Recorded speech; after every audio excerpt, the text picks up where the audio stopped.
The morning sun cast long shadows across the military training facility as Marcus Thompson pulled his weathered pickup truck into the parking lot. At 62 years old, he moved with the careful precision of someone whose body had seen too many battles. His graying beard was neatly trimmed, and his eyes held the quiet intensity that came from decades of military service. Today was different from his usual visits to the veteran support group. Today, he had been invited to demonstrate traditional archery techniques to some of the military's most elite soldiers. Marcus had served 3 tours in Vietnam as a reconnaissance specialist, where his skills with a bow had earned him legendary status among his unit. While other soldiers relied on firearms that could give away their position, Marcus could eliminate targets silently from impossible distances using nothing but a recurve bow and his own handmade arrows.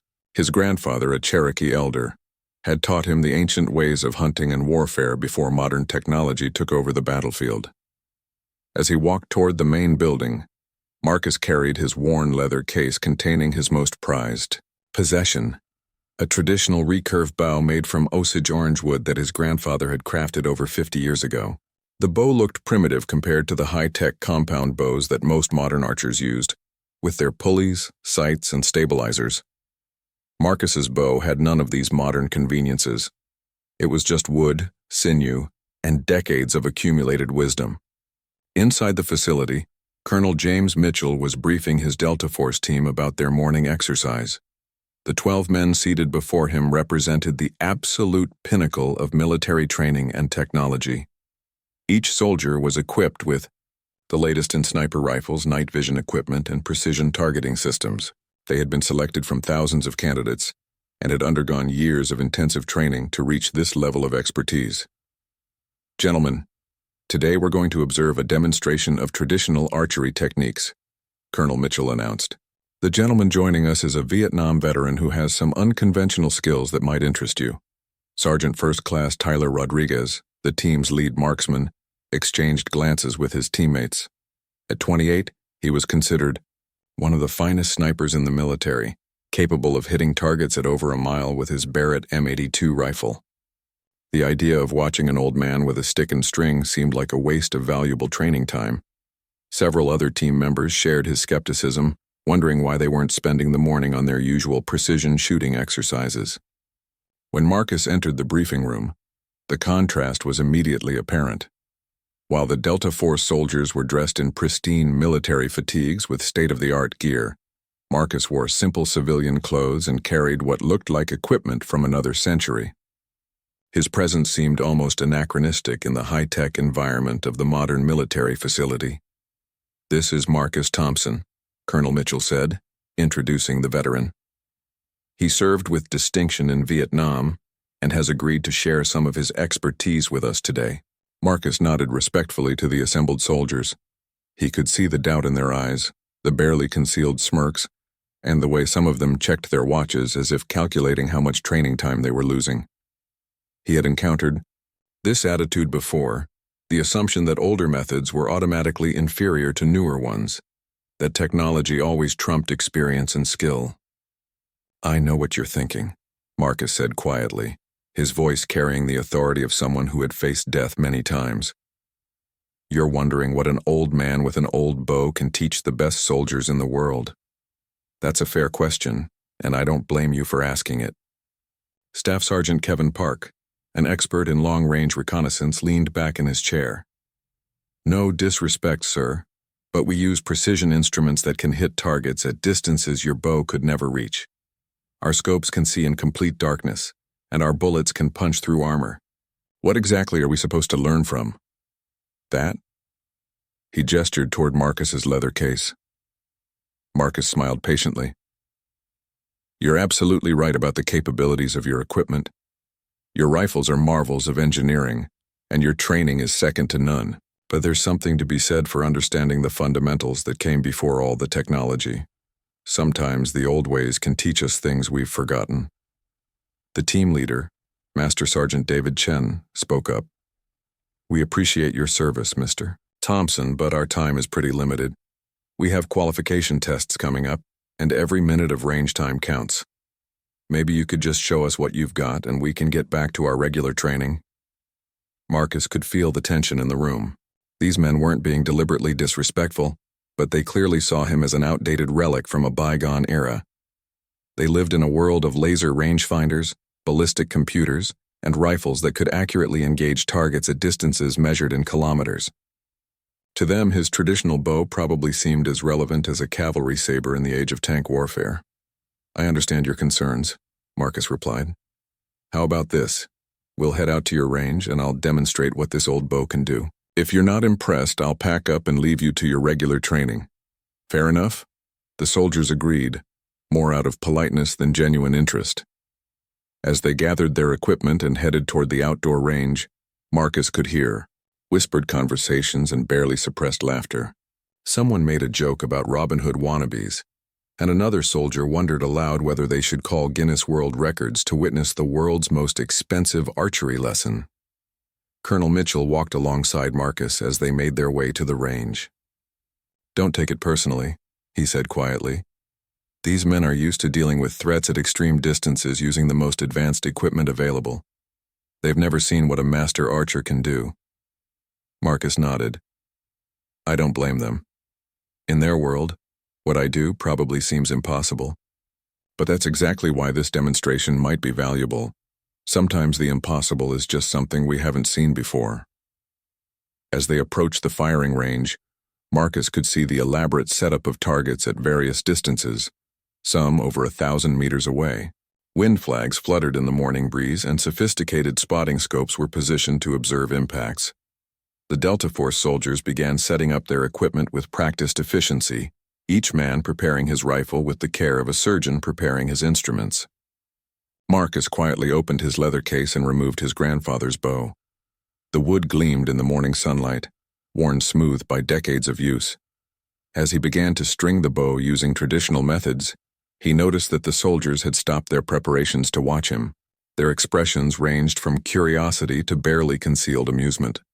The stage was set for a confrontation between old and new, tradition and technology, wisdom and skepticism. None of the observers could imagine what they were about to witness. The shooting range stretched out before them like a carefully orchestrated battlefield. Targets were positioned at intervals from 100 meters to over 1,500 meters, each one designed to test different aspects of marksmanship. The closest targets were simple paper bullseyes, while the distant ones included human silhouettes, small metal plates, and even some moving targets operated by remote control systems. Sergeant Rodriguez was the first to demonstrate the capabilities of modern military precision shooting. He positioned himself behind his Barrett M82 rifle, a weapon that weighed nearly 30 pounds and fired 50 caliber rounds capable of disabling vehicles. Through his high-powered scope, he could clearly see targets that were mere specks to the naked eye. The rifle was mounted on a bipod and equipped with a ballistic computer that automatically calculated factors like wind speed, temperature, humidity, and bullet drop. "Target at 1,200 meters, Rodriguez announced as he settled into his shooting position. The spotter beside him used a laser rangefinder to confirm the exact distance and began calling out wind readings from multiple points between the shooter and the target. Rodriguez made minute adjustments to his scope's turrets, compensating for the various environmental factors that could affect his shot. The rifle thundered, sending a massive 50 caliber bullet downrange at over 2,800 feet per second. Through the spotting scope, the observers could see the impact, a perfect hit in the center of the target. The soldiers nodded approvingly, as if confirming that their world of precision technology was functioning exactly as expected. "Excellent shot," Colonel Mitchell commented. "Now, Mr. Thompson, perhaps you'd like to show us what your bow can do?" Marcus had been quietly observing the demonstration, noting the wind patterns, the way the heat shimmer affected visibility at longer ranges, and the subtle environmental factors that even the most sophisticated equipment had to account for. He selected an arrow from his quiver, not a modern carbon fiber shaft with precision-engineered fletching, but a traditional wooden arrow that he had crafted himself using techniques passed down through generations. "I think I'll start with something a bit closer," Marcus said, indicating a target at 200 meters. To the Delta Force soldiers, this seemed almost insultingly easy. Their rifles could hit targets 5 times that distance with mechanical precision. Staff Sergeant Park couldn't hide his skepticism. 200 meters? My sidearm could hit that target. Are you sure that's challenging enough for a demonstration? Marcus simply nodded and took his position. Unlike the elaborate shooting stance of the sniper, Marcus stood upright in what appeared to be a casual, almost relaxed posture. He held the bow with his left hand while his right hand drew the string back in one smooth, fluid motion. There was no scope to look through, no laser rangefinder to measure distance, no ballistic computer to calculate the shot. Marcus simply raised the bow, aimed using instincts developed over decades of practice, and released. The arrow flew in a graceful arc, its flight path visible to the naked eye as it sailed through the air. It struck the target with a solid thump, hitting within the central scoring ring. The soldiers were mildly impressed but not particularly surprised. After all, 200 meters was well within the range of any competent archer. "Nice shot," Master Sergeant Chen said politely. "Would you like to try something a bit more challenging?" Marcus smiled and selected another arrow. This time he pointed to a target at 400 meters. "How about that one?" This distance was more impressive for archery, though still routine for military snipers. The soldiers watched with increased interest as Marcus repeated his seemingly simple shooting process. Again, the arrow found its mark, striking the target with impressive accuracy for such a primitive weapon. Corporal Jake Sullivan, the team's youngest member, spoke up. "That's actually pretty good for a bow. What's the maximum effective range of that thing?" "That depends on what you mean by effective," Marcus replied, selecting a third arrow. "If you're talking about hunting deer, maybe 60 or 70 meters for a clean, ethical shot. If you're talking about hitting a man-sized target, considerably farther. If you're talking about hitting any target at all." He paused and pointed to a target at 800 meters. "Let's find out." Now the soldiers were paying serious attention. 800 meters was approaching the range where even their rifles required careful calculation and skilled marksmanship. For a bow, especially an ancient-looking recurve bow without any modern sighting systems, it seemed virtually impossible. Rodriguez adjusted his spotting scope to observe the distant target. "There's no way," he muttered to his teammate. "The arrow drop alone at that distance would be enormous. He can't even see where the target is clearly enough to aim." Marcus took his time with this shot. He stood motionless for nearly a minute, reading the wind patterns by watching the grass movement at various points downrange. His eyes tracked the heat shimmer rising from the ground, noting how it might affect the arrow's flight path. Finally, he drew the bow and held it at full draw for several seconds, making minute adjustments to his aim before releasing. The arrow arced high into the sky, climbing far above the line of sight to the target. The soldiers watched in fascination as it reached the peak of its trajectory and began its descent.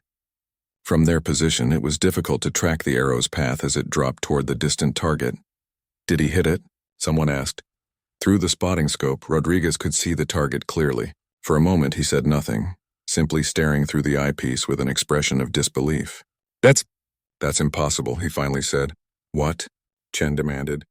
"Did he hit it or not?" Rodriguez stepped back from the scope, shaking his head in confusion. "See for yourself." One by one, the soldiers took turns looking through the spotting scope. Each one had the same reaction, a moment of silence followed by an expression of amazement. The arrow had not only hit the 800-meter target, but had struck it almost dead center. Colonel Mitchell took his turn at the scope and whistled softly. "Gentlemen, I think we might want to pay closer attention to Mr. Thompson's demonstration." The mood on the firing line had shifted dramatically. The casual dismissal and barely concealed mockery had been replaced by genuine curiosity and growing respect. These were men who understood marksmanship at the highest level, and they recognized that what they had just witnessed defied their understanding of what was possible with primitive equipment. "How did you calculate the trajectory?" Sergeant Park asked. "The ballistic arc at that distance must be incredible. How did you know where to aim?" Marcus began to explain the traditional methods of long-range archery, the way Cherokee hunters had learned to judge distance by the appearance of objects, how to read wind patterns in vegetation, how to estimate the flight time of an arrow and adjust for moving targets. As he spoke, the soldiers found themselves learning about principles of marksmanship that their technology handled automatically, but that they had never truly understood. The demonstration was far from over, but already the dynamic had changed completely. These elite soldiers were beginning to realize that they were in the presence of a master whose skills transcended the tools he used. The atmosphere on the firing range had transformed completely. What began as a polite but skeptical audience had become a group of genuinely engaged professionals, witnessing something they couldn't quite explain. The Delta Force soldiers, accustomed to achieving seemingly impossible feats with the aid of cutting-edge technology, were watching an elderly man accomplish the impossible with tools that predated their great-grandfathers. Corporal Sullivan approached Marcus with a newfound respect evident in his voice. "Sir, I have to ask, how do you see the target at that distance? Even with our scopes, 800 meters requires precise optics to distinguish the exact center of the target." Marcus smiled and tapped his temple. 45 years of practice, son. When you've been doing this as long as I have, you develop what we call archer's eyes. You learn to see things differently. It's not about magnification. It's about understanding how objects appear at different distances and training your mind to process those visual cues. He pointed to the distant target, which appeared as little more than a small rectangle to the naked eye. "I can't see the individual scoring rings from here, but I can see the target's relationship to the landscape around it. I can judge its size relative to other objects. Most importantly, I can see how the wind is affecting the grass and vegetation between here and there." Master Sergeant Chen studied Marcus with the analytical gaze of a professional soldier evaluating a potential asset. "You mentioned Cherokee hunting techniques. Is this something that was actually used in combat?" "More than you might think," Marcus replied. "In Vietnam, there were situations where using a firearm would have compromised our position or alerted the enemy to our presence. A bow is completely silent. No muzzle flash, no sound signature, no brass casings left behind. When you needed to eliminate a sentry or take out a target without alerting anyone nearby, traditional weapons had advantages that all the modern technology couldn't match." Rodriguez was still struggling to process what he had witnessed. As the team's premier marksman, he understood the mathematical precision required for long-range shooting. "But the calculations," he insisted. "Wind speed, bullet drop, temperature variations, our ballistic computers process hundreds of variables to make shots like that possible. How do you account for all those factors without instruments?" Marcus walked over to his quiver and selected another arrow, this one slightly different from the others. The soldiers noticed that each arrow appeared to be individually crafted, with subtle variations in weight, fletching, and point design. "You're thinking like a machine," Marcus said gently. "You're trying to reduce marksmanship to a mathematical equation. But traditional archery is more art than science. You don't calculate the wind, you feel it. You don't measure the distance, you estimate it based on experience. You don't compute the trajectory, you visualize it." He demonstrated by having the soldiers close their eyes and listen to the wind moving through different types of vegetation. "That rustling in the tall grass tells you about ground-level wind speed. The movement in those trees over there indicates wind patterns 15 feet above the ground. That slight whistle you hear means the wind is channeling between those buildings. All of that information is more valuable than any wind meter, because it tells you what the arrow will actually experience during its flight." Staff Sergeant Park was taking notes, something that surprised his teammates. Park was known for his technological approach to everything, always seeking to optimize performance through data and analysis. "This is incredible," he said. "We've been so focused on technological solutions that we've forgotten fundamental skills that soldiers used for thousands of years." Colonel Mitchell had been observing the entire interaction with growing fascination. "Mr. Thompson, I'm curious about the practical applications. You mentioned Vietnam. Can you give us some specific examples of how these skills were used in combat situations?" Marcus's expression grew more serious as he recalled memories that were still vivid after decades. "There was a mission in 1968 where our team was tasked with eliminating a high-value target who was meeting with local commanders in a village. The problem was that he was surrounded by civilians and enemy soldiers. Any gunfire would have triggered a massive response and endangered innocent people." He paused to string another arrow, his movements automatic and precise. "I was able to position myself about 150 meters away, concealed in the jungle canopy. When the target stepped away from the group to speak privately with one of his officers, I had a clear shot with no risk of collateral damage. One arrow completely silent and the mission was complete. His guards didn't even realize what had happened until we were long gone." The soldiers listened intently, beginning to understand that Marcus wasn't just demonstrating An interesting historical curiosity. He was sharing knowledge of a legitimate military capability that had been largely forgotten in the modern era. Sergeant Rodriguez was still focused on the technical aspects. What about accuracy under stress? Our training emphasizes maintaining precision, even when under fire or in high-pressure situations. How does traditional archery perform in those conditions? Actually, that's one of its greatest advantages, Marcus replied. Modern rifles are incredible tools, but they're also complex systems with many potential failure points. Electronics can malfunction, scopes can be damaged, ammunition can jam. A bow is essentially mechanical. As long as the string doesn't break, it will function. And because traditional archery relies on muscle memory and instinctive shooting, it actually performs better under stress than precision shooting that depends on calculated adjustments. To demonstrate his point, Marcus had the soldiers create a series of distractions while he prepared for his next shot. They made noise, moved around behind him, and even had someone shout random numbers and commands. Despite these disruptions, Marcus maintained his calm focus and successfully hit another distant target. Instinctive shooting doesn't require the same level of conscious thought that precision rifle work demands, he explained. After 45 years of practice, drawing and releasing an arrow is as natural as throwing a ball. Stress actually helps in some ways because it eliminates overthinking and allows muscle memory to take over. The Delta Force soldiers were beginning to see Marcus not as an outdated relic, but as a master of skills that complemented their own capabilities. They started asking more detailed questions about training methods, equipment selection, and tactical applications. The mockery and skepticism of an hour earlier had been completely replaced by genuine professional interest. Colonel Mitchell checked his watch and realized that what was supposed to be a brief demonstration had turned into an extended learning session. None of the soldiers seemed to mind. They were absorbed in discovering aspects of marksmanship that their intensive training had never covered. "Mr. Thompson," the colonel said, "I think it's time for the final demonstration. Are you ready to show them the shot that no sniper could make?" A hush fell over the group as Colonel Mitchell's words sank in.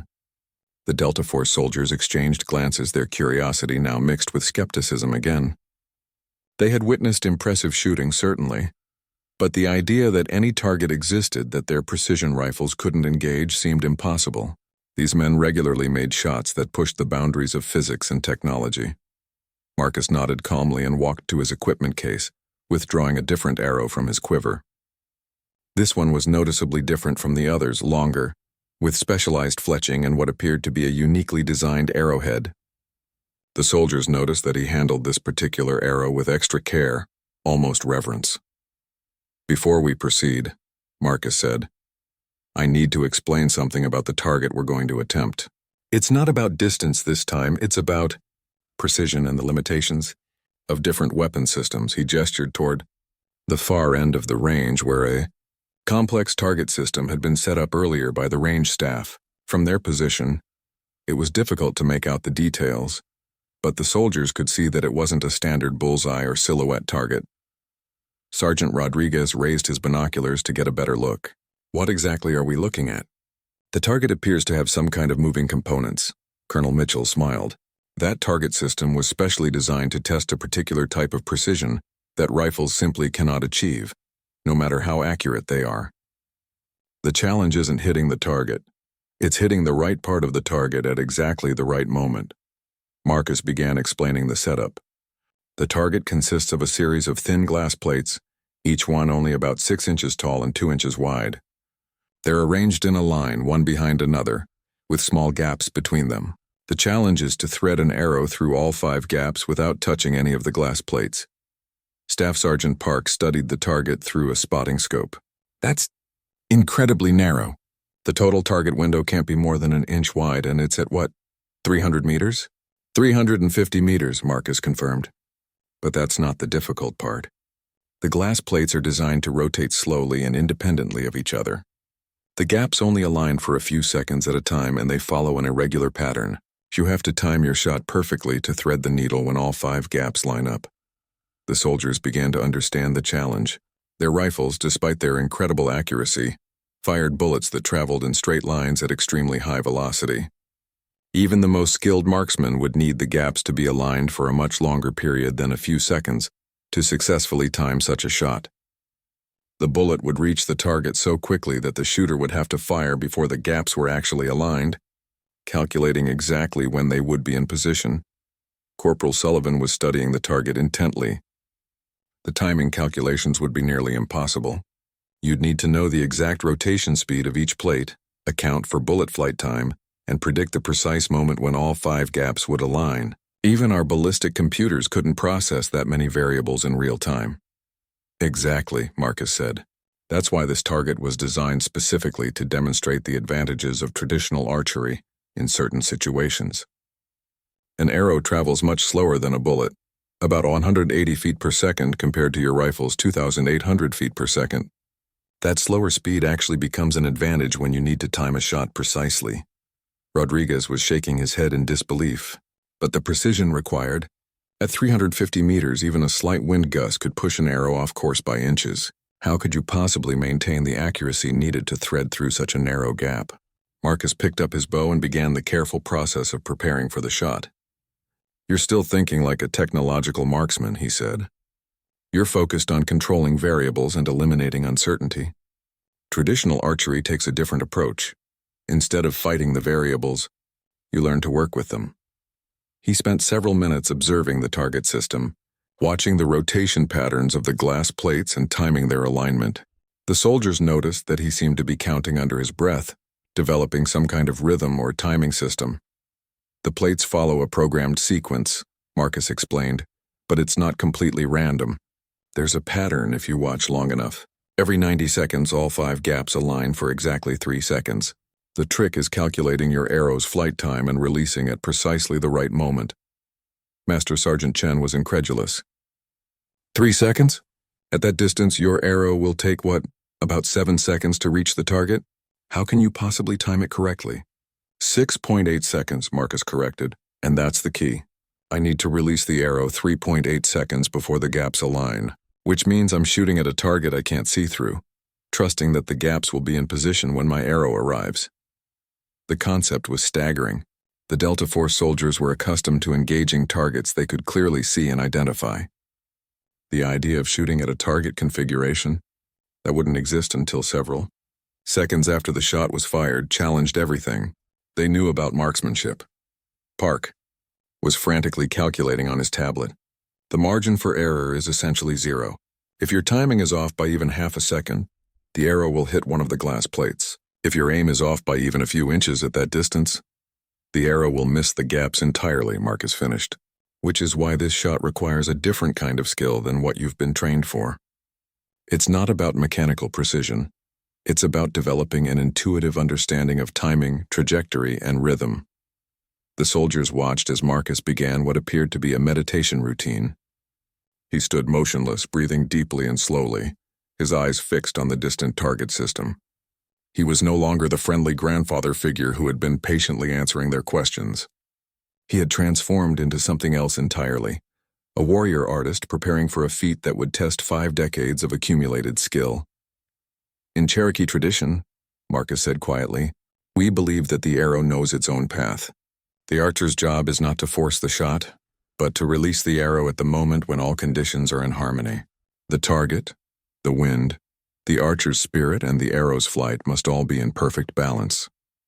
Rodriguez found himself holding his breath as he watched through the spotting scope. The glass plates were rotating slowly, their gaps appearing and disappearing in what seemed like random patterns. How can you possibly predict when they'll align? Even if there's a pattern, keeping track of 5 independent rotations. I don't keep track, Marcus replied. I watch until I can feel the rhythm. It becomes like music. You don't count every beat you feel when the harmony is about to occur. The tension on the firing line was palpable. These elite soldiers, who had witnessed and performed countless acts of military precision, found themselves completely absorbed in watching an elderly man prepare for a shot that seemed to defy the laws of physics and probability.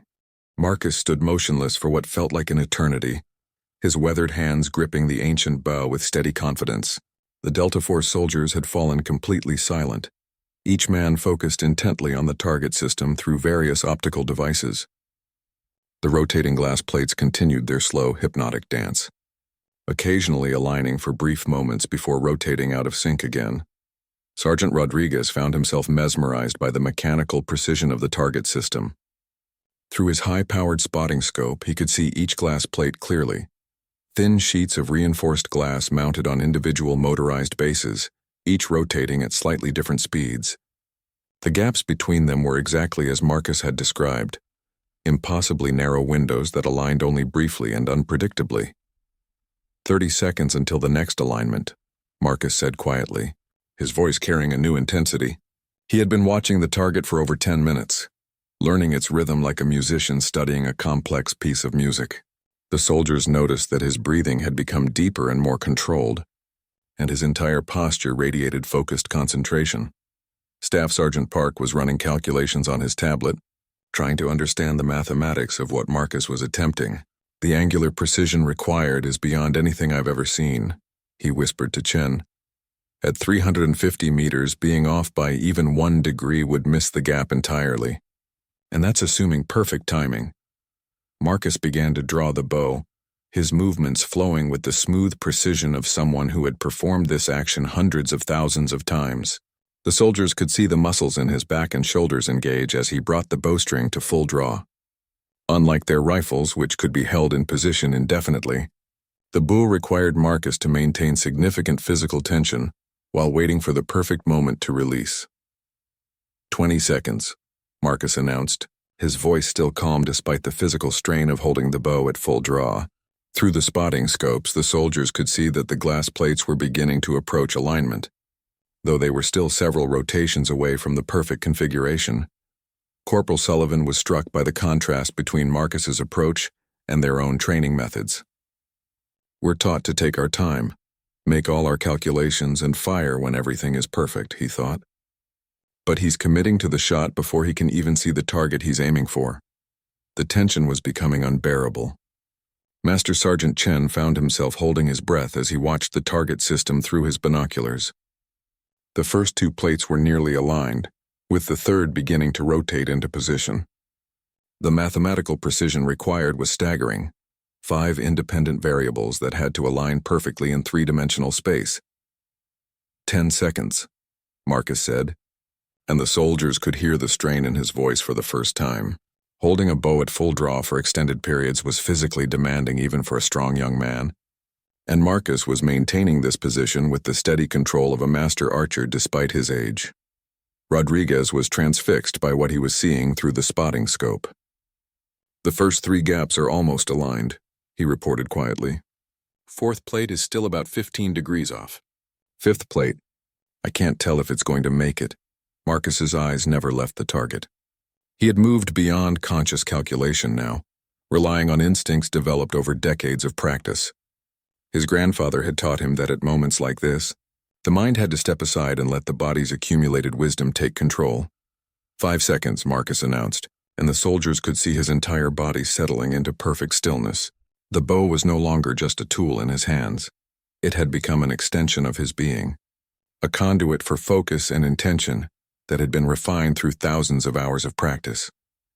Through the various scopes and binoculars, the soldiers watched the glass plates continue their rotation. The first 4 gaps were approaching perfect alignment, but the 5th plate seemed to be lagging behind. Rodriguez was about to call out a warning when he realized that Marcus had already accounted for this. He was aiming not for where the gaps were, but for where they would be when his arrow arrived.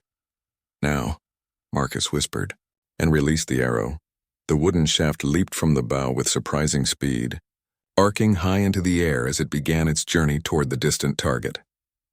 The soldiers tracked its flight through their optics, watching as it climbed to the peak of its trajectory and began its descent toward the rotating glass plates.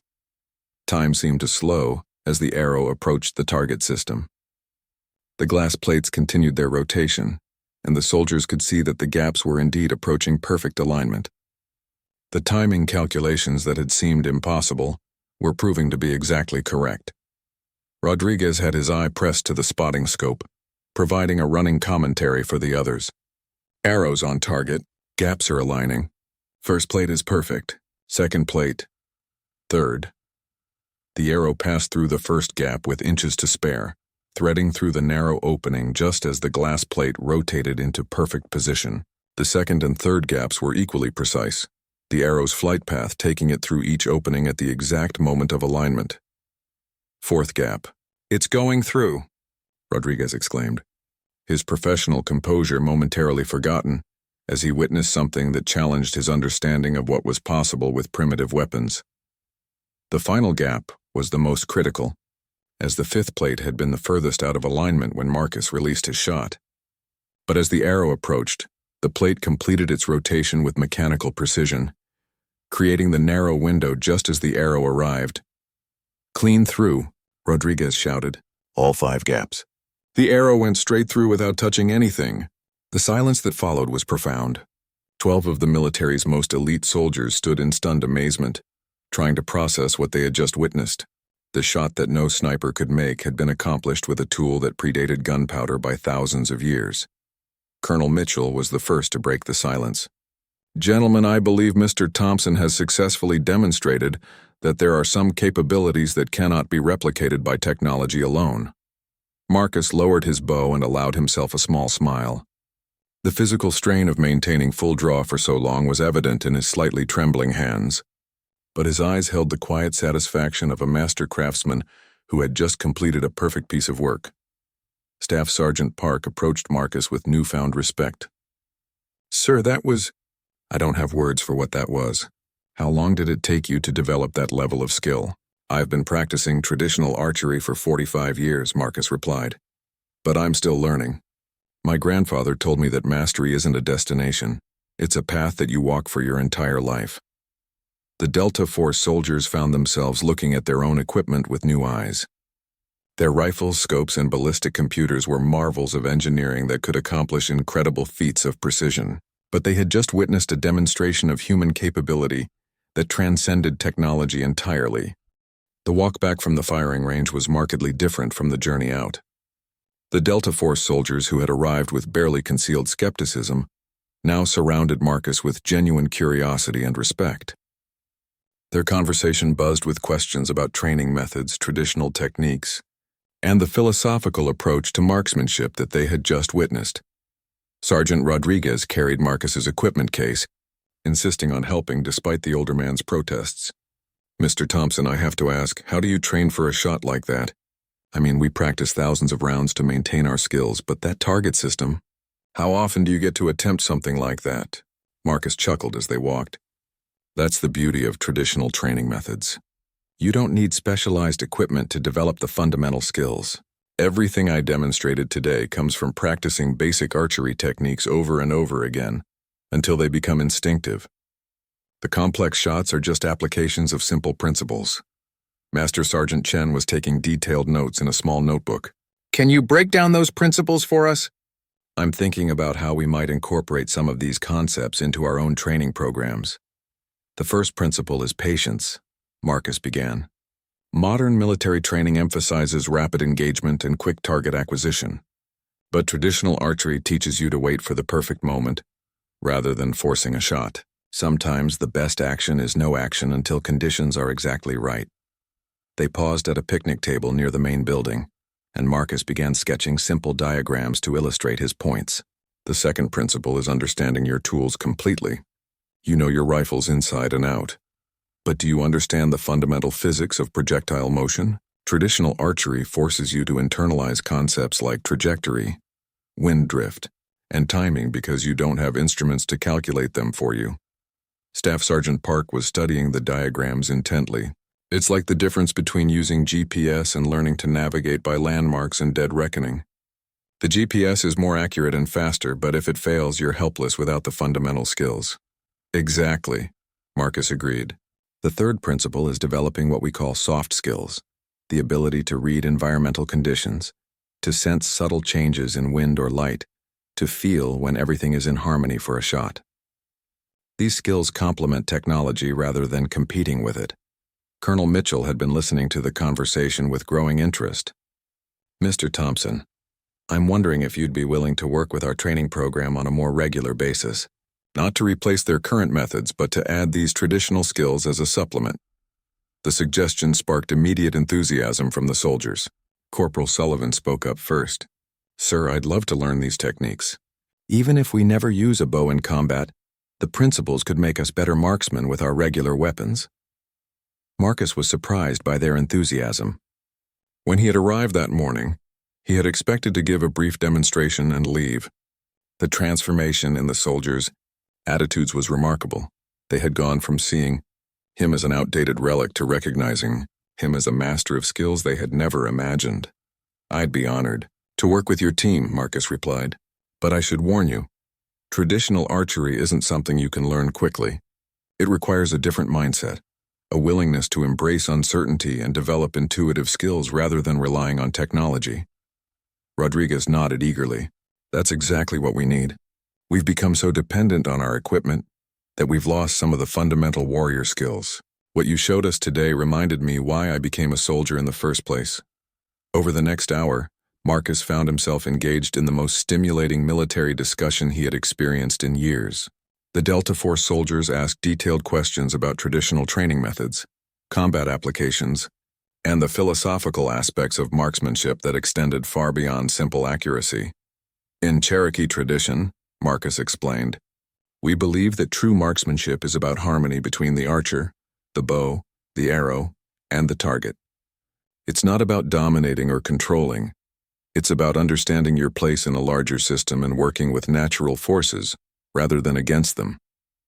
Chen looked up from his notes. "That's a completely different approach from our training philosophy. We're taught to control variables, to eliminate uncertainty, to impose our will on the battlefield through superior technology and tactics. Both approaches have their place," Marcus said diplomatically. "Your methods are incredibly effective for most situations. But there are times when the old ways offer advantages that technology can't provide. Silence, simplicity, reliability under extreme conditions, and the ability to function when electronic systems fail." The conversation was interrupted by the arrival of several other military personnel who had heard about the morning's demonstration.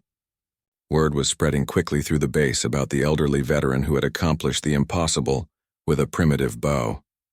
Major Sarah Williams, the base's training coordinator, approached the group with obvious interest. "Colonel Mitchell, I've been hearing some incredible stories about this morning's demonstration. Is it true that Mr. Thompson successfully completed the rotating target challenge?" "See for yourself," Colonel Mitchell replied, handing her the video footage that had been recorded during the demonstration. As Major Williams watched the replay, her expression shifted from skepticism to amazement to professional interest. "This is remarkable," she said. "We've had that target system for 2 years, and no one has ever successfully completed the challenge. Most marksmen can't even get through 3 of the gaps, let alone all 5 with perfect timing." Marcus found himself surrounded by a growing crowd of military personnel, all eager to hear about traditional archery techniques and their potential applications. The morning's demonstration had become an impromptu seminar on alternative approaches to marksmanship and combat skills. As the day progressed, Marcus realized that he had stumbled into something much larger than a simple demonstration. The military's interest in traditional skills represented a recognition that technological advancement, while crucial, shouldn't come at the expense of fundamental warrior abilities that had been developed over thousands of years. "Mr. Thompson," Major Williams said, "I'd like to discuss the possibility of establishing a formal traditional skills program here at the base. We have soldiers from various special operations units who could benefit from this type of training." The proposal was exciting but also daunting. Marcus had spent his retirement years quietly practicing his archery and occasionally sharing his knowledge with small groups of veterans. The idea of developing a formal military training program was both an honor and a significant responsibility. "I'd need to think about how to structure such a program," Marcus replied. "Traditional archery isn't just about shooting techniques. It's about developing a different relationship with weapons, with the environment, and with the act of marksmanship itself. It would require a complete shift in thinking for most modern soldiers." Rodriguez spoke up from the group. "With respect, sir, I think we're ready for that shift. What you showed us today opened our eyes to capabilities we didn't know existed. We want to learn these skills, even if it means starting over from the beginning." As the sun began to set over the military base, Marcus looked around at the group of elite soldiers who had become his eager students. The morning had begun with mockery and skepticism, but it was ending with respect, curiosity, and a genuine desire to learn from traditions that predated modern warfare by millennia. The old Cherokee saying that his grandfather had taught him came to mind. The arrow that flies true teaches the archer as much as the archer teaches the arrow. Today, Marcus had learned that even in an age of technological marvels, there was still a place for the ancient wisdom of the warrior artist, who understood that true mastery came not from controlling technology, but from harmonizing human skill with the fundamental forces of nature.